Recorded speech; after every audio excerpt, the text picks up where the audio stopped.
las entidades femeninas, ¿verdad? O los espíritus femeninos.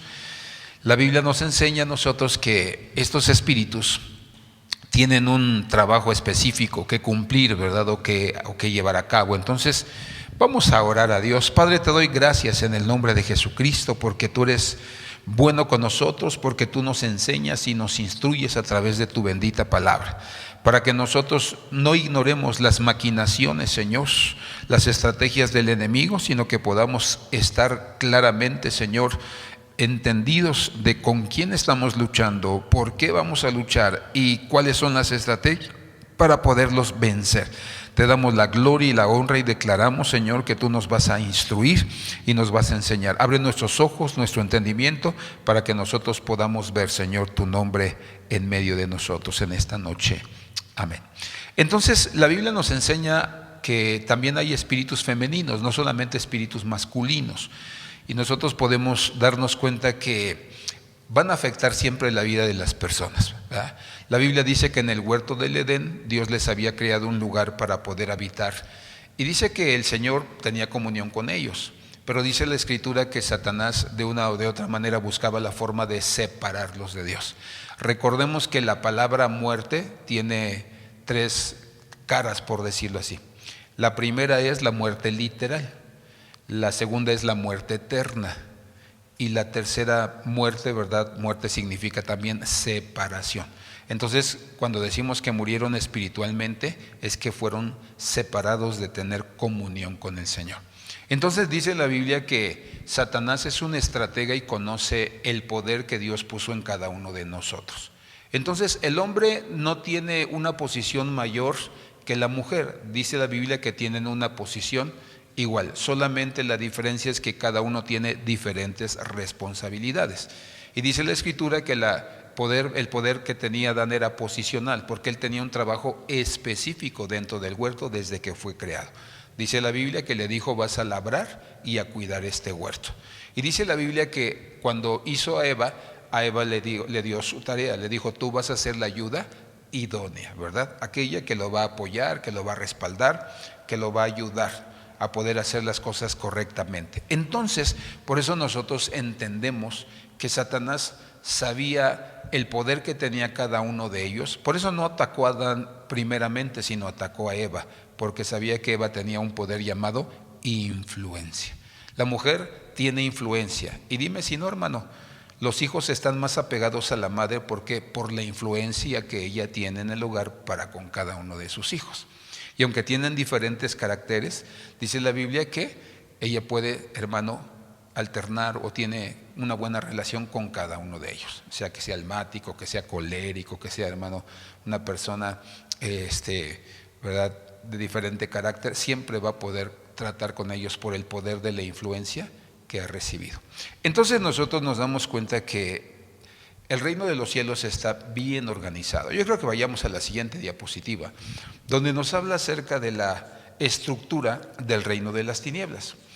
Y nosotros debemos conocer cómo está establecido. Hay un reino, ¿verdad?, que es llamado el reino de las tinieblas, pero en el reino dice que hay un príncipe llamado Satanás. Por eso la Biblia menciona en el Nuevo Testamento que es el príncipe de este mundo. Entonces la cabeza, vamos a decirlo así, del reino de las tinieblas se llama Satanás. Pero dentro de ello dice que tiene una estructura militar, dice que tiene principados. Dentro de los principados vemos las entidades femeninas. Bueno, ahí no puse los masculinos, pero dentro de ellas entran las entidades o los seres o los demonios femeninos. Y acuérdate, principado habla acerca de cabeza, de príncipe, de alguien que liderea. O sea, no son espíritus menores, no son de bajo rango, sino que las entidades femeninas son espíritus príncipes, princesas, que tienen capacidad. Después habla acerca de los gobernadores. Los gobernadores tienen que ver con lo jurídico. Cuando un cristiano viola la ley o los principios de Dios, estos entran en acción. Dicen: violó la ley de Dios, yo tengo derecho legal en la vida de ese cristiano, de ese creyente. Pero dice que los gobernadores tienen, ¿verdad?, espíritus cíclicos. ¿Qué son los espíritus cíclicos? Los espíritus cíclicos son los que hacen hermano, caer en un círculo vicioso a un individuo o a un cristiano, donde, vamos a decirlo, robó en su trabajo, se arrepintió, le pidió perdón a Dios, por un tiempo va bien, pero vuelve a caer, ¿verdad? Es un pecado cíclico. ¿Quién lo hace? Los espíritus cíclicos. Entonces, cuando una persona no puede dejar ese pecado específicamente, entonces tiene un espíritu cíclico que está constantemente tomando el control de su vida. Y después están las autoridades. Y las autoridades tienen espíritus que se llaman obreros de iniquidad. ¿Qué son estos? Los obreros de iniquidad están constantemente tentando a las personas para que cometan iniquidad. Recordemos que el pecado se desarrolla en 3 fases: transgresión, pecado e iniquidad. Salmo 51. Y dice, ya hemos enseñado que la iniquidad no la cometen las personas de allá afuera, sino los cristianos, que sabiendo que eso es malo, lo cometen. No les importa ofender a Dios, es decir, están endurecidos y entenebrecidos en sus pensamientos. Entonces, tientan a las personas para que cometan iniquidad. Y entonces, cuando una persona se dispone a cometer iniquidad, a pecar contra Dios, entonces esa es la materia prima de ese demonio. ¿Sí me explico? Esa es la materia prima de los demonios, alguien que está dispuesto a cometer una iniquidad delante del Señor. Entonces, por eso nosotros debemos tener mucho cuidado, ¿verdad? Porque a veces nosotros llegamos a cometer pecados y es un círculo vicioso. Entonces hay un espíritu, ya no es una debilidad de la carne, no, es un espíritu, porque caigo en lo mismo constantemente. Y viene el demonio, ¿verdad? El espíritu o los obreros de iniquidad, y entonces me tientan y yo caigo. Y por eso dice el libro de Éxodo 20, no recuerdo si es el 5, son los primeros versículos, que dice que Dios viene y visita la iniquidad de nuestra generación para que no la cometamos, ¿verdad? Viene y dice que comienza a ver, por ejemplo, si en mi familia, vamos a decirlo, en mi familia, que fueron sicarios. Mi abuelo era sicario, mi abuelo era mujeriego, mi abuelo idolatraba el dinero, su Dios era Mamón. Entonces, él vino a la generación de mi padre a visitarla, y mi padre tuvo las mismas situaciones, excepto que nunca fue sicario. Pero después vino a mi generación. Mi padre no se pudo salvar, él vivió en sus pecados, en los pecados de sus ancestros. Entonces vino a mi generación, y yo ya estaba cometiendo, me gustaba el dinero, me gustaban las mujeres, me gustaba la fiesta, nunca había pensado en matar, pero vio que no estaba tan endurecido como mis generaciones. Me tocó, me quebrantó, me hizo besar el suelo, hermano, tragar polvo. Y ahí fue donde yo reconocí, me abrió mi entendimiento. Yo dije, yo quiero ser libre de mis pecados generacionales. Entonces, las autoridades tienen obreros de iniquidad. Y están las huestes, ¿verdad? Son cadenas de mando.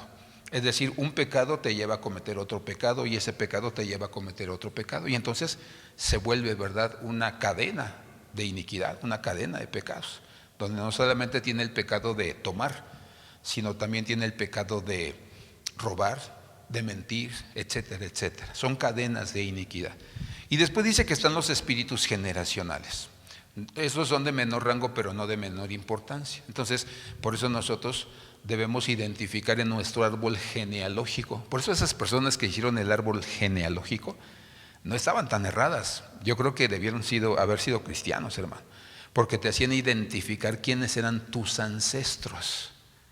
Y entonces ese estudio nos ayuda. Yo no sé si a ti todavía te tocó en la escuela hacer tu árbol genealógico, pero a mí todavía me tocó, que teníamos que hacer nuestro árbol genealógico.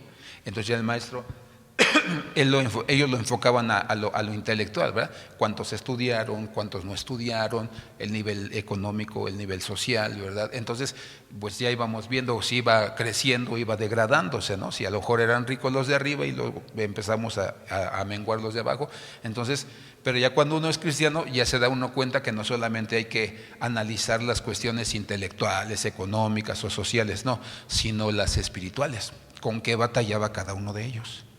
Entonces ahí es donde nosotros nos damos cuenta. Una vez yo estaba ayudando a una persona a hacer su árbol generacional y resultó que, hermano, el tatarabuelo había sido un nahual y por eso él tenía mucha, hermano, llamado a la hechicería, el ocultismo.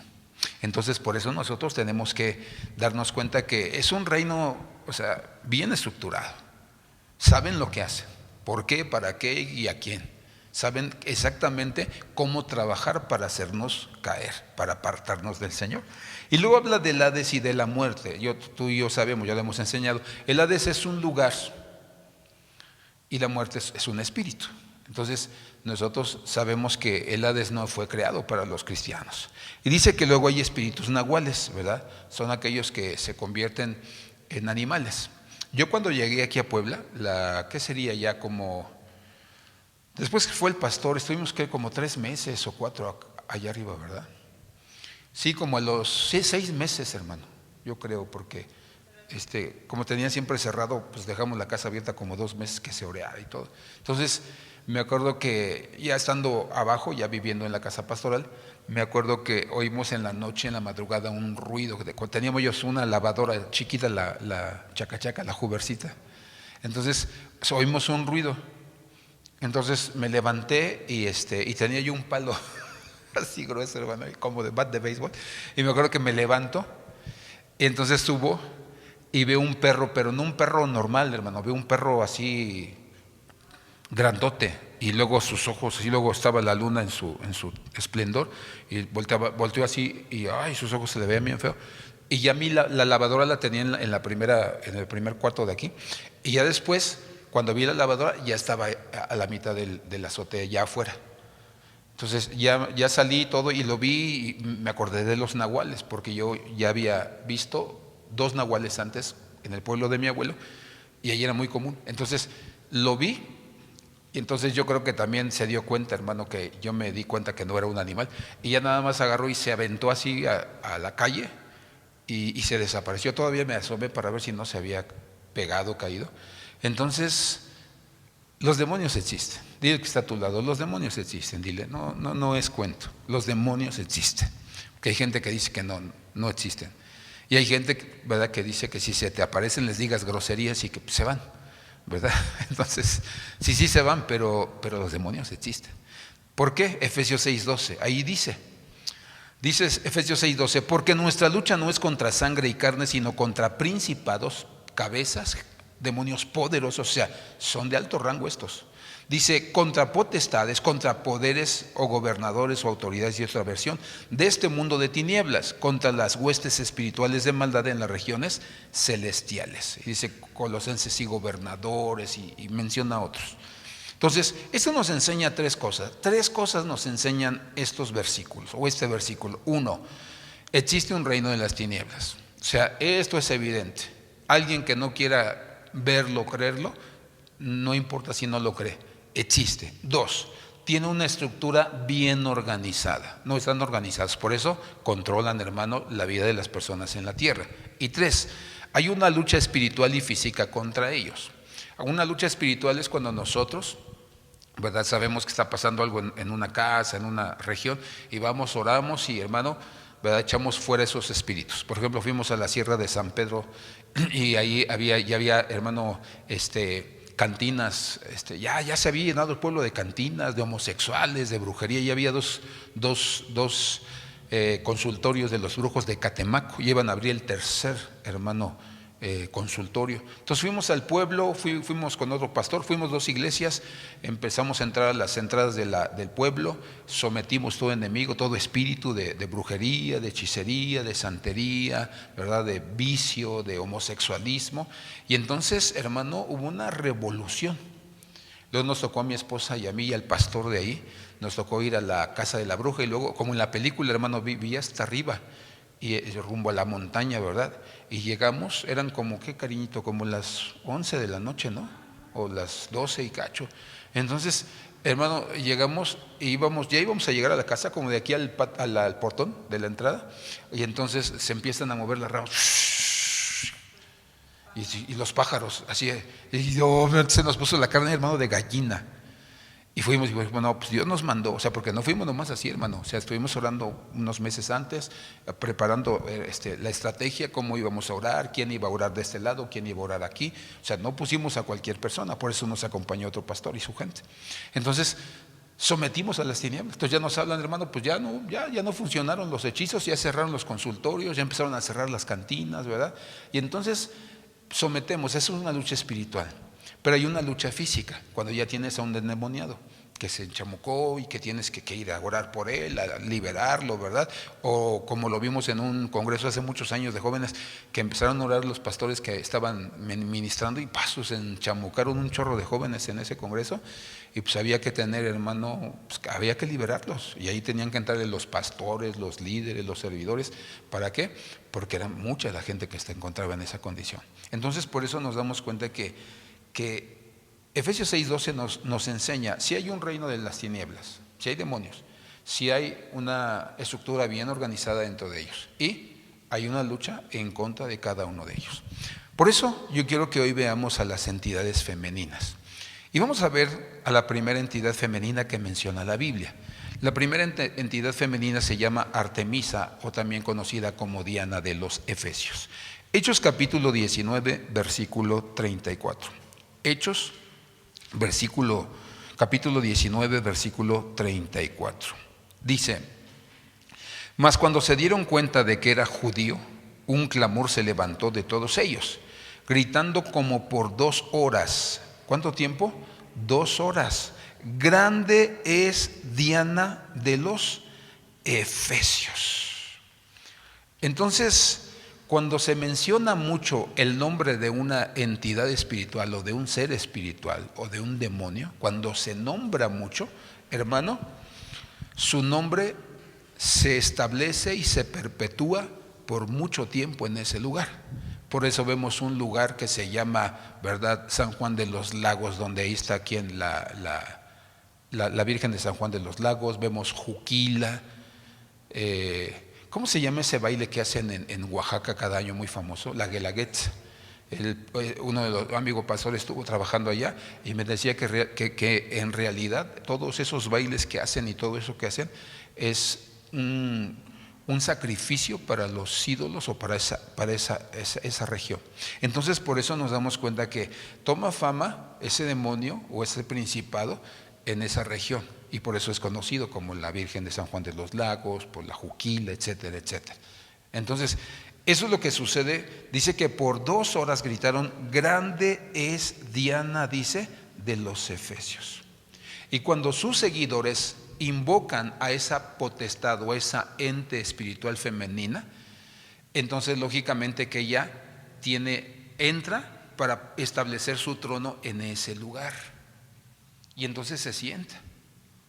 Por eso cuando le hacen fiesta a los ídolos en los pueblos, en las iglesias, en las ciudades, que San Judas Tadeo, que la Virgen de Guadalupe, esas son potestades que, como invocaron sus seguidores su nombre siempre, entonces se establecen en esa ciudad y son la cabeza, la reina de esa ciudad. ¿Sí me explico?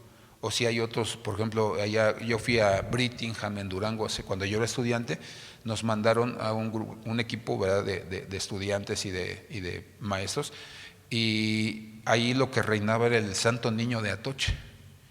Y me acuerdo que estuvimos ahí en Semana Santa, estuvimos como unos 2 días.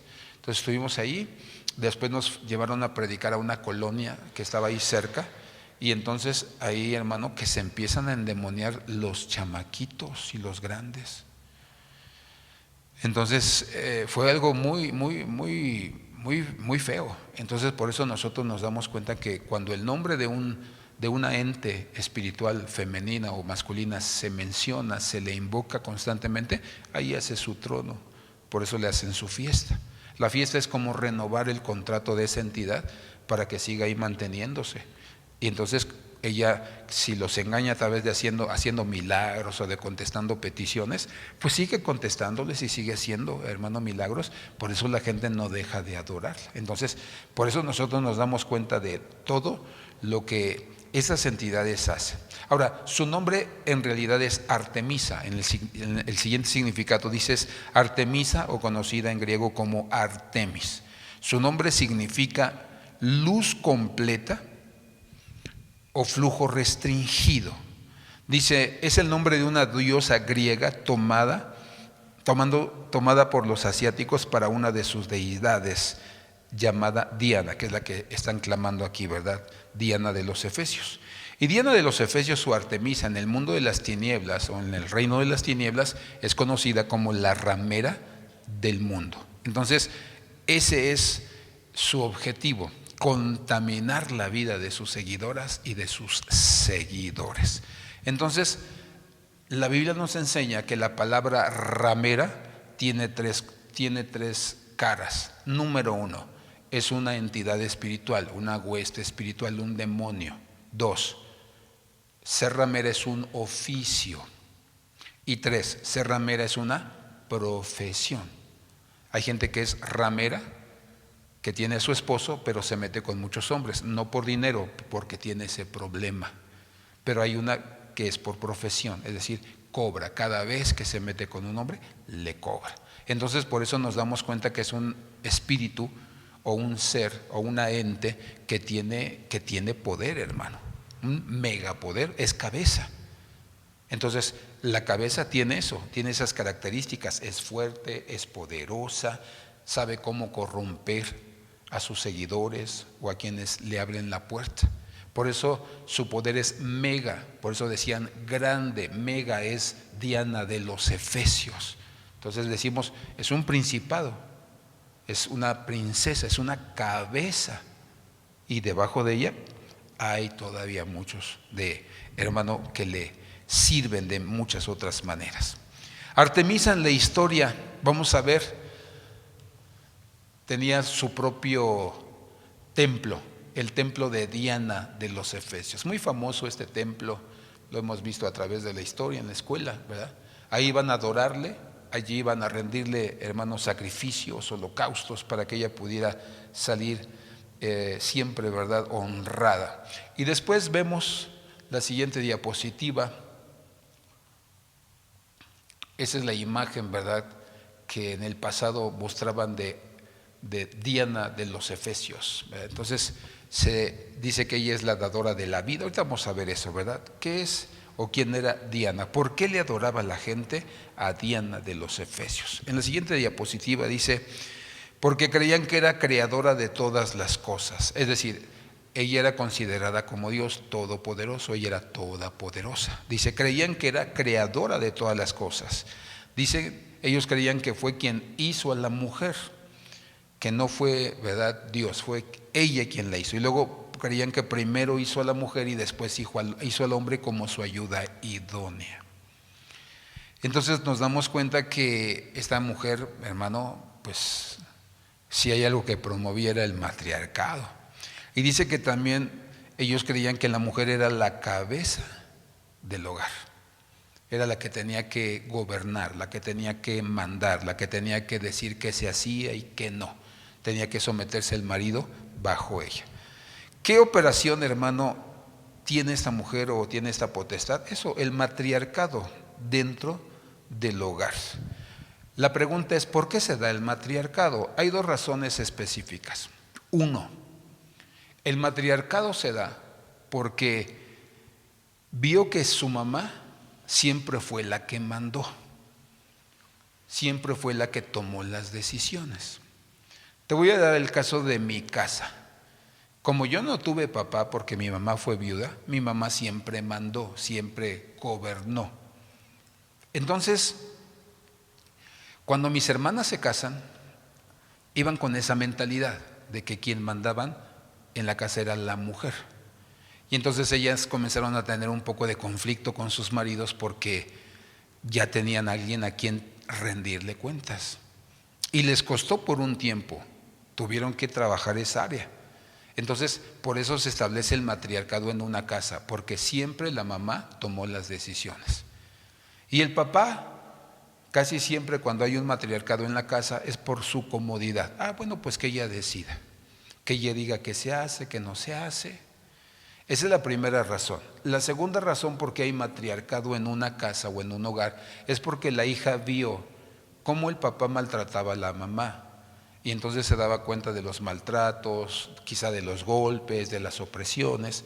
Entonces ella dijo, cuando yo me case, voy a escogerme un hombre que no me maltrate, sino un hombre que me obedezca, un hombre con un carácter más manso que el mío. Entonces son las dos razones por las que los matriarcados se establecen. Y la Biblia dice en Génesis capítulo 3, versículo 15 en adelante, que siempre iba a haber enemistad entre la mujer y la serpiente. Dice la Biblia que siempre iban a haber una lucha entre la simiente de la mujer y la simiente de la serpiente. Entonces por eso Satanás siempre ataca a la mujer a través de este principado, para que la mujer siempre tenga la mentalidad de que ella es la que tiene que mandar.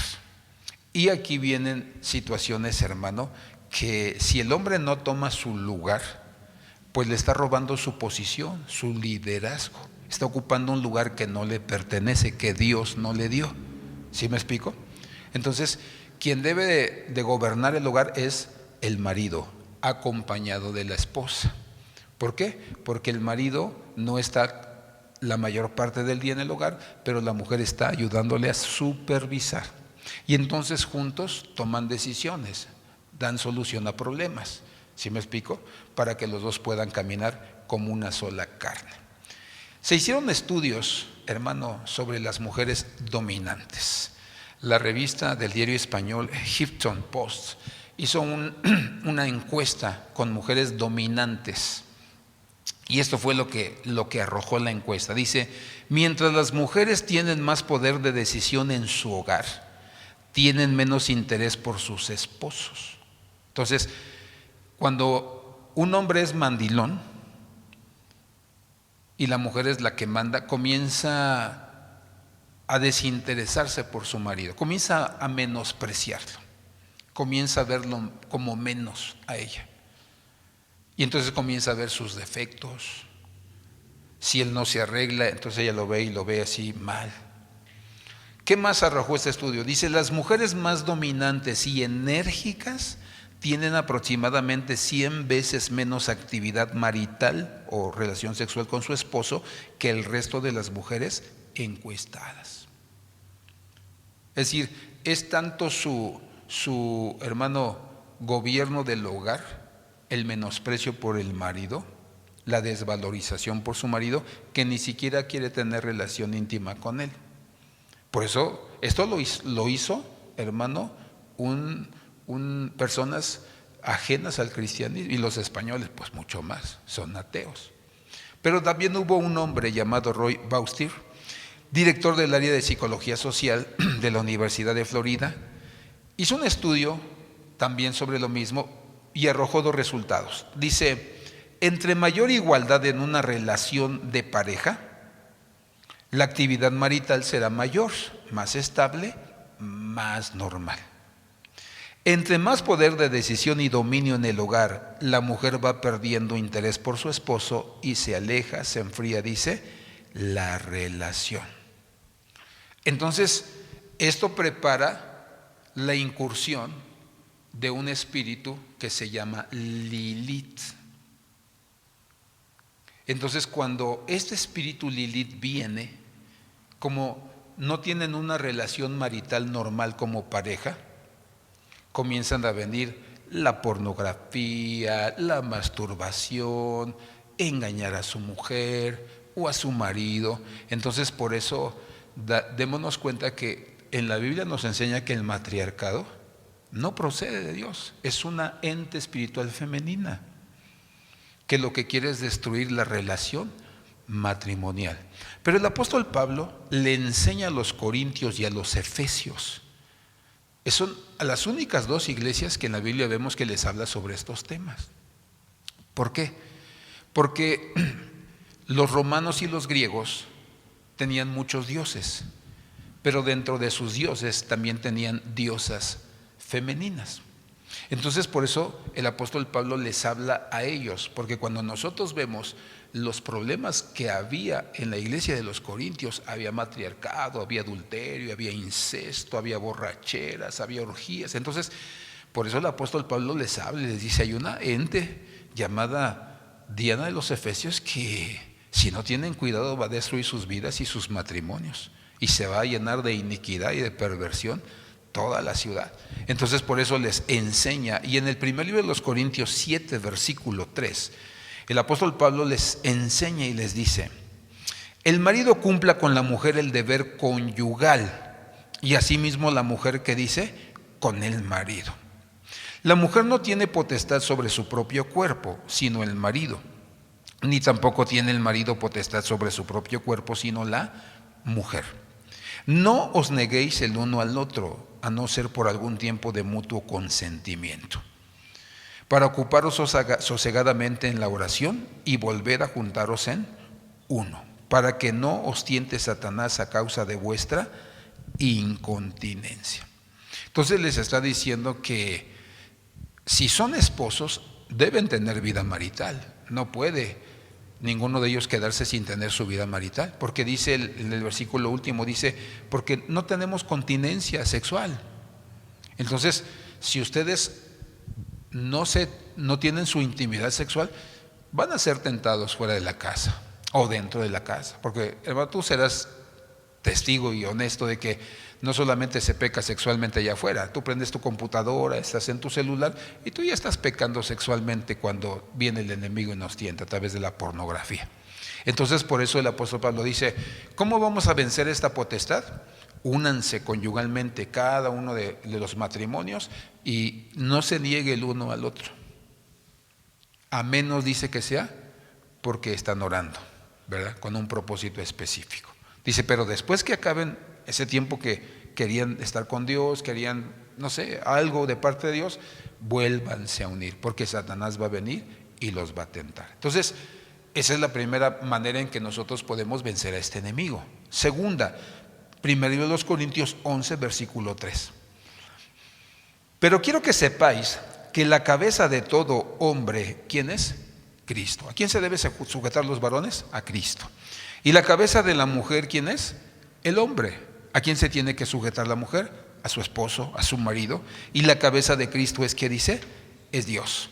Entonces nosotros nos damos cuenta que el apóstol Pablo está enseñando acerca de cómo nosotros podemos evitar que el espíritu de Diana de los Efesios someta la vida de una mujer.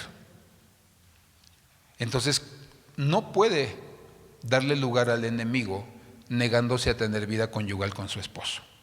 Hermanos, de verdad, en esta carrera nosotros hemos atendido matrimonios y casi siempre los problemas matrimoniales, cuando no son por celos, cuando no son porque no le da el gasto el hombre, pero la mayoría de las veces es porque la engañó, porque se metió con otra.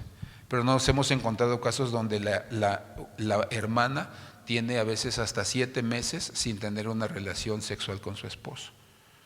Y lógicamente su esposo es atacado, y al no tener continencia, pues lógicamente va a pecar, va a caer. Entonces por eso dice el apóstol Pablo, ¿cómo vencer esta potestad? Número 1, debes tener intimidad con tu marido. Número 2, debes tener claro que la cabeza del hombre es Cristo, la cabeza de la mujer es su esposo, y la cabeza de Jesús es Dios. Entonces, por eso nosotros vemos un nivel de autoridad y donde nosotros tenemos que someternos a esas autoridades. La Biblia nos enseña, hermano, a través de la historia, que ha habido siempre, ¿verdad?, algunos símbolos que hablan sobre potestades. En el libro de Ezequiel, si no me equivoco, en el capítulo 8, se habla acerca de la imagen de celos. Dice la Biblia que la pusieron en aquel tiempo, dice que la pusieron en el atrio o en el patio del templo de la parte de afuera. Dice que se llamaba así vas a encontrarlo como el espíritu de celos. Pero ya cuando se investiga quién era el espíritu de celos, era Diana de los Efesios, era Artemisa. Entonces, cuando se investiga cuál era esa imagen de los celos, era, hermano, las imágenes que vamos a ver a continuación. Eran los monumentos, ¿verdad? Déjame checar el nombre bien, ¿verdad? Tengo el nombre, pero los obeliscos. Los obeliscos dentro del ocultismo hermano, le llaman a eso el falo. El falo es la parte sexual del hombre. Entonces, eso invoca, ¿verdad?, demonios que tienen tendencia a las cuestiones sexuales. Ese es el monumento a George Washington. Después viene otro monumento, otro obelisco, que está en Wellington, en Gran Bretaña o en Inglaterra, como tú quieras llamarlo. Después está el de Buenos Aires, creo que es el que sigue, ¿verdad? Son obeliscos que están levantados, y después viene el del Vaticano, muy famoso, que cuando lees la historia, hermano, de cómo lo trajeron, fue una tarea portentosa. Te doy solamente las medidas. El primero mide 169 metros de alto, el segundo 62, el tercero 68 y el tercero 25 metros de alto. Es decir, son monumentos que cuando nosotros buscamos la historia de ellos, era Artemisa. Por eso viene a traer, hermano, cuestiones de rebeldía, cuestiones de matriarcado, cuestiones sexuales.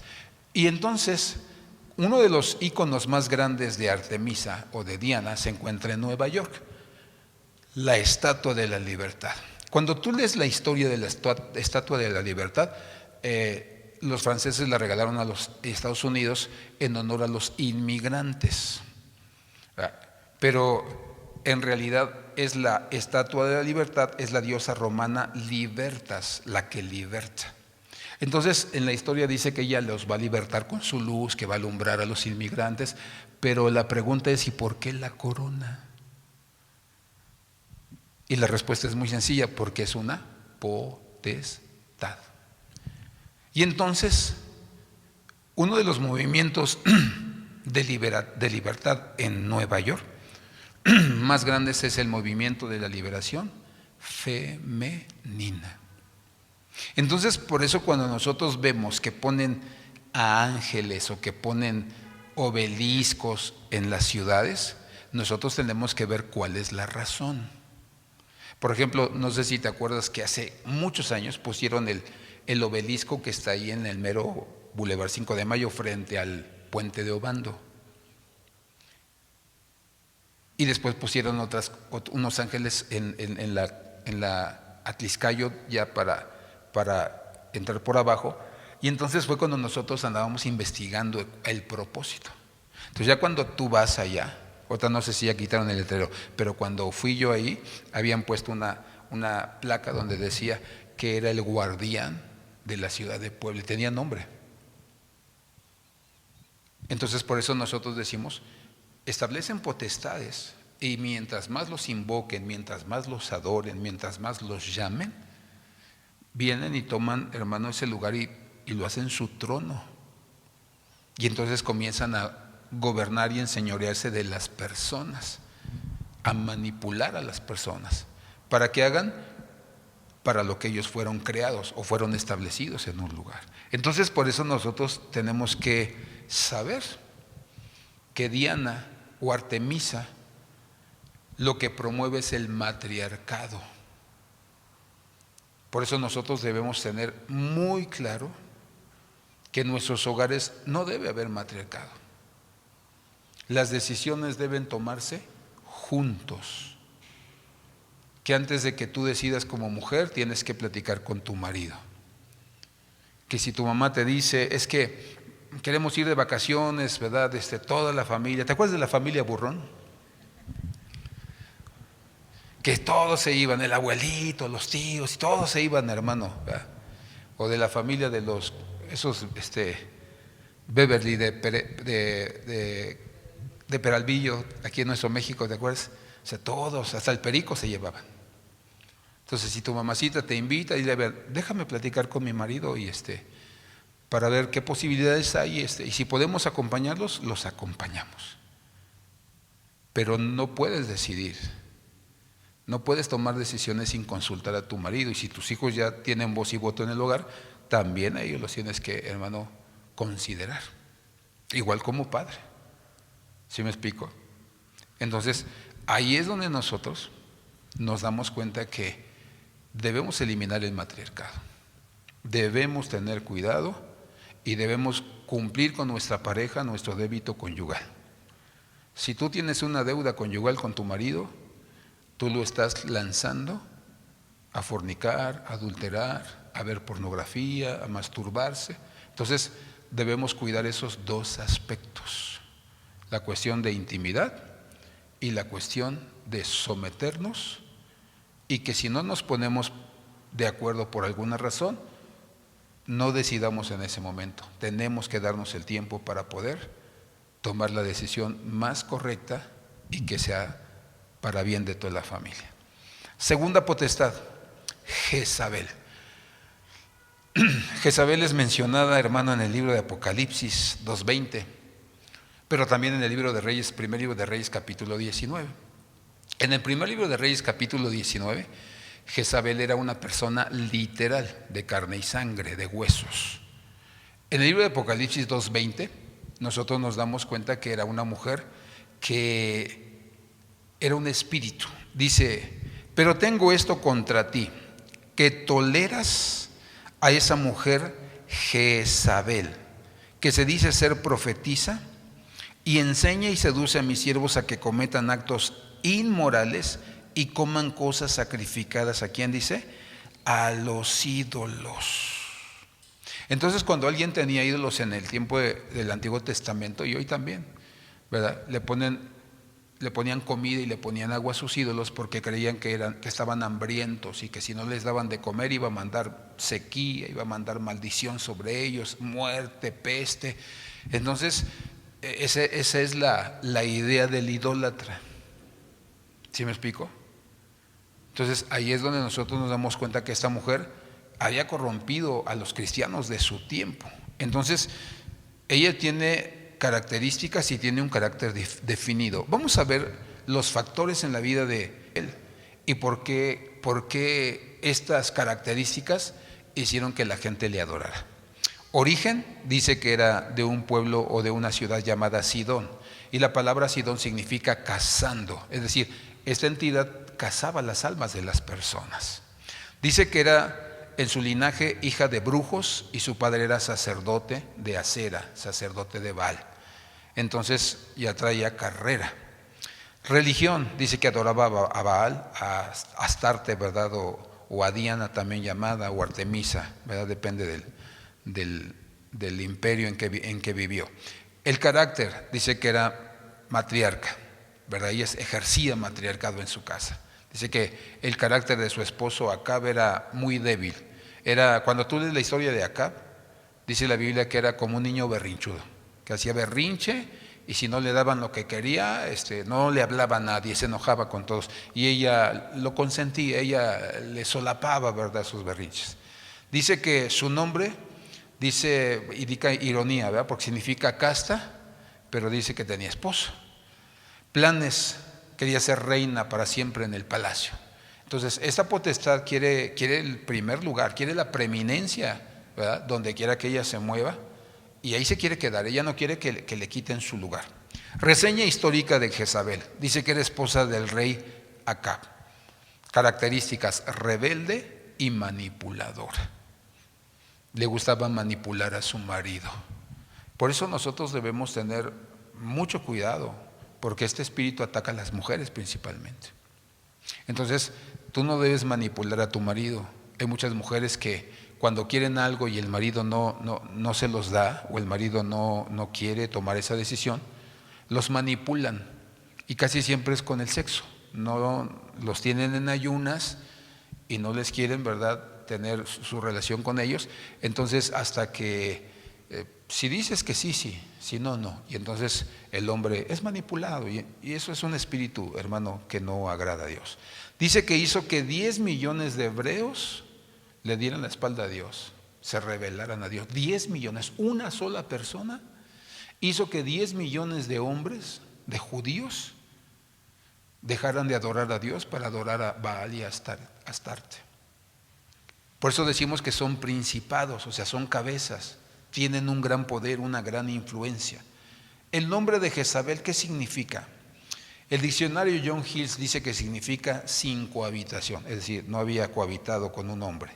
Dice que el diccionario Hitchcock dice casto, castidad. El diccionario Webster significa la no casada. Entonces nosotros nos damos cuenta en el primer libro de Reyes 16:31, ¿qué dice de ella? Dice, y como si fuera poco el andar en los pecados de Jeroboam, hijo de Nabat, tomó por mujer a Jezabel, está hablando de Acab, el rey, hija de Et-Baal, rey de los Sidonios, y fue a servir a Baal y lo adoró. Entonces, dice la Biblia que de por sí Acab ya venía de una familia idólatra, desleal al Señor, etcétera, etcétera. Y lo dice que de por sí ya venían, hermano, en decadencia. Y luego aparte se casa con una hechicera, con una bruja. Por eso dice la Biblia que ella puso su potestad o tomó poder de todo Israel. 10 millones de israelíes doblando las rodillas ante Baal y ante Acera. O sea, la influencia era terrible. Dice que los únicos que no doblaron su rodilla ante Acera fueron 701 personas. Dice que estaban escondidos, hermano, 700 los tenía un profeta escondidos en una cueva, y dice que Elías era el 701. Por eso nosotros nos damos cuenta que el poder de influencia de esta potestad realmente, hermano, es muy fuerte. ¿Cuál es la operación de Jezabel? ¿Cuál es su trabajo? Son dos específicamente. Dos, su trabajo. El primero, desintegrar los hogares. Desintegrar los hogares. Cuando Jezabel manipula al marido, lo que está haciendo es desintegrar su hogar. ¿Cómo se desintegra un hogar? A través del divorcio, a través de la separación. No se divorcian, pero se separan, se van, casi siempre con la mamá, ¿verdad? La, hermano, historia del libro de Lucas capítulo 15 sobre el hijo pródigo nos dice que si había la ausencia de alguien en la casa, era la ausencia de la mamá. La Biblia nos habla acerca de un padre, nos habla acerca de un hermano, nos habla acerca de siervos, pero nunca aparece la mamá. ¿Por qué? Porque estaba, hermano, fuera del hogar, estaba ausente del hogar. Entonces, ahí es donde nosotros nos damos cuenta que cuando se separan los padres, cuando se divorcian los padres, entonces suceden algunas cosas. La primera, los hijos abandonan el hogar. Entonces, cuando un hijo abandona el hogar, corre dos riesgos. Número uno, no pueden ser formados por los padres. Cuando un hijo se va cuando no es tiempo, sale de la casa antes de tiempo, es porque no se quiere dejar formar. Y segunda cosa, no hay, hermano, en el momento que caen, que fallan, no hay quien les restaure.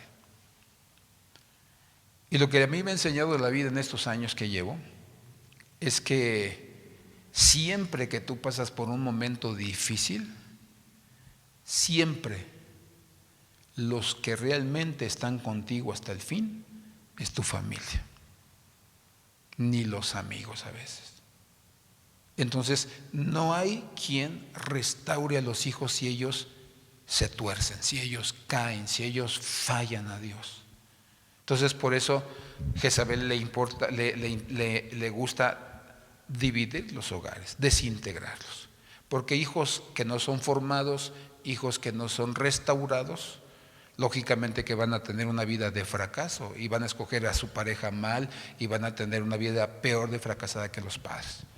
¿Qué más hace que una familia se desintegre? Cuando no hay comunión entre los padres y los hijos. Hay indiferencia, cuando hay maltrato, cuando hay gritos solamente, eso rompe la comunión con los hijos. Entonces Jezabel viene, manipula la vida de la mujer para que manipule a otros, se divide, ¿verdad? Los hijos dicen, para estar en esta casa puros gritos y pleitos con mis padres, mejor me voy, y se van con el primero, la primera que se encuentran, pero entonces tienen estas situaciones. Y la falta de amor.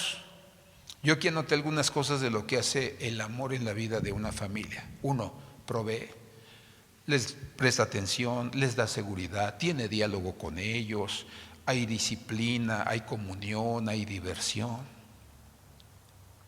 Yo no sé cómo seas tú con tu familia, pero yo con mi familia, ahorita ya no lo hemos hecho tan seguido porque ya mis hijos están grandes, ya cada uno tiene sus actividades y a veces están o a veces no están. Pero antes, todos los fines de semana, ya sea viernes, sábado, domingo, era tarde de películas. Y comprábamos, ¿verdad? Gomitas, comprábamos viboritas, comprábamos papitas, chicharrones, lo hacíamos ahí, ¿verdad? Con el aceite. Entonces era un tiempo de convivencia. De aquí vamos a disfrutar, olvidémonos del trabajo, olvidémonos de la escuela, ¿verdad? No pensemos en cosas tristes, vamos a gozar entre nosotros. ¿Qué se te antoja? No, pues que unos chocorroles, que unos submarinos o que de Bimbo, órale, ¿verdad? Pero vamos a tener entre nosotros comunión.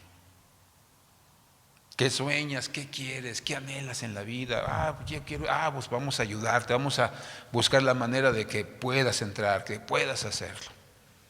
Entonces, por eso Jezabel viene y divide los hogares, divide las casas, para que haya falta de amor y deshonra a los padres.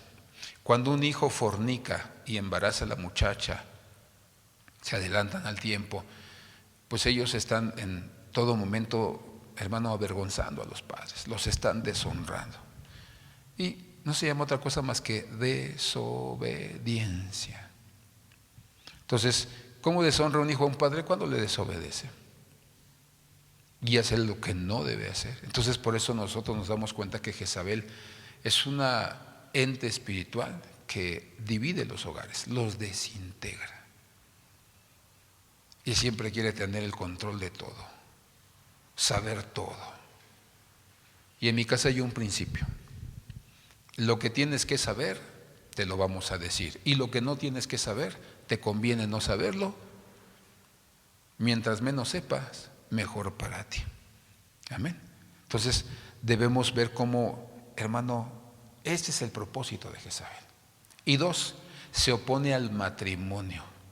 Por eso los hijos dicen, para tener un matrimonio como el de mi mamá y de mi papá, prefiero quedarme soltero o soltera. Y recordemos que Jezabel, dice el diccionario Webster, que significa castidad. Y vamos a ver las definiciones de castidad, ¿verdad? Una de ellas es que nunca se casa. Por eso cuando a los sacerdotes les dicen que tienen que ser castos célibes, hermano, ahí hay un espíritu que está manipulando la vida de ellos. Castidad dice que significa renuncia total al placer sexual. Y la Biblia dice que Dios nos hizo seres sexuales, hermano. Voto de castidad, renunciar a casarse, quedarse ¿qué? Soltero. Castidad, decencia, virginidad, honestidad, decoro, pudor, continencia. Dice virtud, pureza, carencia de sensualidad. Entonces, ella no quiere que haya familias. Ella no quiere que haya, hermano, hogares normales. Por eso hoy en día la Agenda 2030 de la ONU, hermano, se va a arreciar en estos años que quedan para el 30, promoviendo el homosexualismo, el lesbianismo, etcétera, etcétera, para que no haya familias. Porque a Dios le encantan las familias. Porque mientras más justos haya en la tierra, más bocas le alaben y le bendigan. Él tiene poder, preeminencia sobre toda la tierra y sobre todas las naciones. ¿Por qué puede una persona quedarse sin casar? Número 1, porque a veces los padres no los dejan casar. Un ejemplo es mi mamá. Mi mamá estuvo de novia con mi papá 10 años, hermano, 10 años de novia. Y mi abuelo no la quería dejar casarse, porque mi mamá era de las mujeres la más grande y era la que ayudaba a mantener a sus hermanos. Mi madre fue la que le ayudó a construir la casa a mi abuelo. Entonces mi abuelo no quería que se casara, porque mi mamá siempre fue bien chambeadora, hermano, siempre se buscaba trabajos donde ganaba bien. Entonces nunca la dejaba casarse. Entonces mi mamá me cuenta que mi papá le dijo ya al final, le dijo, mira, ya llevamos 10 años de novios, ya aguanté a tu papá todos estos 10 años, Entonces, decídete. Es la última vez que yo te propongo que te cases conmigo, que seas mi esposa. Dice mi mamá, me dijo tu papá, ¿verdad? Si te quieres quedar el resto de tu vida, sobarle las rodillas a tu papá, quédate. Pero yo, es la última vez que te ruego. Y por eso se casó mi mamá. Y de hecho mi abuelo no la dejó salir de su casa de blanco, hermano. Tuvo que salir de la casa de una tía, porque mi abuelo no la quiso dejarse casar. Entonces, ¿cómo opera Jezabel cuando los padres no quieren dejar que se casen los hijos? Y les lloran, ¿y qué voy a hacer? Y pobre de mí, ¿quién me va a cuidar? Pero imagínate, hermano, la otra vez estamos hablando acerca de las edades, ¿verdad? Y yo decía, no, pues es que mi abuela paterna, ¿verdad? Vivió más de 100 años y así, todo, ¿verdad? Entonces ya veíamos que nuestra familia es muy longeva. 90, 94. Entonces imagínate si el papá dice, hasta que me muera, ¿verdad? Te casas. Bueno, si tienes 90 años, pues ya te quedas soltero. Entonces es la forma en que opera. Otra, ¿por qué a veces la gente no se casa? Porque sus padres los dedicaron a un ídolo. Entonces les prometieron, si tú me haces esto, yo te prometo que nunca se va a casar mi hija, nunca se va a casar mi hijo. Y fue lo que le pasó a Jefté, ¿te acuerdas? Dice que él dijo, Señor, si me das la victoria en esta guerra, la primera persona que me salga a recibir, la voy a ofrecer en sacrificio. Y aquí había varios problemas. O sea, porque los judíos no ofrecían a las personas en sacrificio. O sea, ¿por qué dijo eso? Y algunos historiadores bíblicos dicen que no la mató, pero no la dejó casarse nunca, que siempre fue una doncella. Porque la dedicó, hizo un voto. Y así hay muchos padres. Si tú me das esto, Señor, ídolo, si tú me das esto, te prometo que nunca se va a casar mi hijo, nunca se va a casar mi hija. Y el tercer problema es que a veces encuentras a un buen muchacho, a una buena muchacha, tiene todas las características, pero de repente no se dio. Y así tienes una relación tras otra, y no se da. Porque no dejan, hermano, esos espíritus que una persona pueda tener un hogar completo, integrado. Entonces, esas son dos entidades que operan y que son femeninas. El matriarcado y Jezabel, que hace que los hogares se dividan, se desintegren y hace que no se casen las personas. Yo no sé si en tu familia haya personas que no se han podido casar hasta ahorita. Hay gente que está soltera porque le gusta estar así, hermano. Hay mucha gente así. Mi mamá, cuando yo le preguntaba, ¿te quieres casar? Dice, no, hijo, yo soy muy feliz sola. O sea, yo no necesito de un hombre, no. Y luego, si me toca un viejito gargariento, o si me toca alguna cosa, hoy todavía yo ahí, no, qué horror, decía mi mamá.